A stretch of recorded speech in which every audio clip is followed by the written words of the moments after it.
ce que ko na kati ya vidéo yo message za pona yo nazomona mwana mwasi to mwana mobali nazomona kaka mwana liboso na ngai naza voyante clairvoyante de l'éternel messagère message ko ya précisément na mutu yo aza concerné nzambe lobi na biso yo bondela pona bana na yo bazolinga baboma bana na yo bazolinga babotolo bana spirituellement nzambe apesi yo bana kitoko bazolinga bazwa bongo oza na bana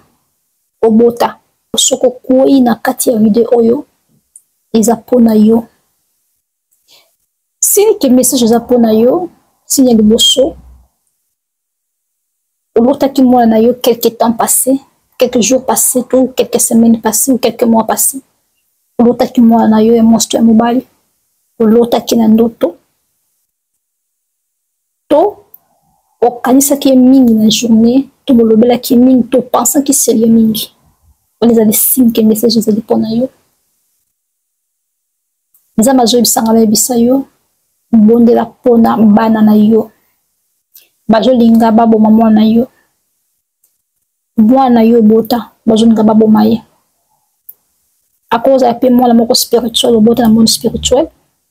yes parce que ça na bato mosusu babota na monde spirituel yeah physiquement boaza na mwana te mais na monde spirituel aza na mwana eza kindoki te eza kaka kindoki te eza na bato mosusu nzambe apesa bango bana spirituellement aza na bana ya kitoko ya mikolo oyo babondelaka mpona ye na monde spirituel oyo ye moko abota na monde spirituel ayebi te parfois eza na bato mosusu baza na bana invisible na monde spirituel nzambe apesa bango bana wana bakola na monde spirituel ozonda moto amisala mabe te ozonda ndoki te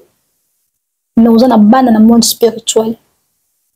bana na bayedaka yo na kobondela bayedaka yo na bitumba molimo mpe basouteniraka yo mpe spirituellement na baprière na batexte spirituel bana molimo eza kindoki te il faut kolala molimo mpe bamakambo mosusu nazoloba na yo mais bato mosusu bakokamwa parce que baza babebe spirituel mais nga naza voyante naza clairvoyance je sais ce que je parle et motu aza moto ya molimo akoyeba oyo nazoloba mwana na yo bazolinga baboma ye nzambe alobi bondela makasi mpona ye aza mwana kitoko mwasi kitoko to mobali kitoko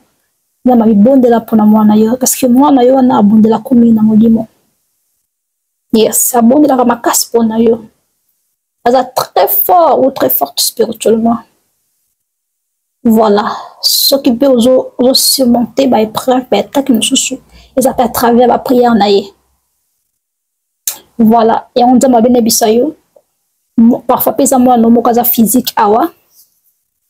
abondelaka to aza na ekimia alingi makambo nzambe to azaka mwana normal mais nzambe alobi bondela mpona bana na yo bondela mpona mwana baza mposa babome spirituellement vala ezali message mpona yo mama to papa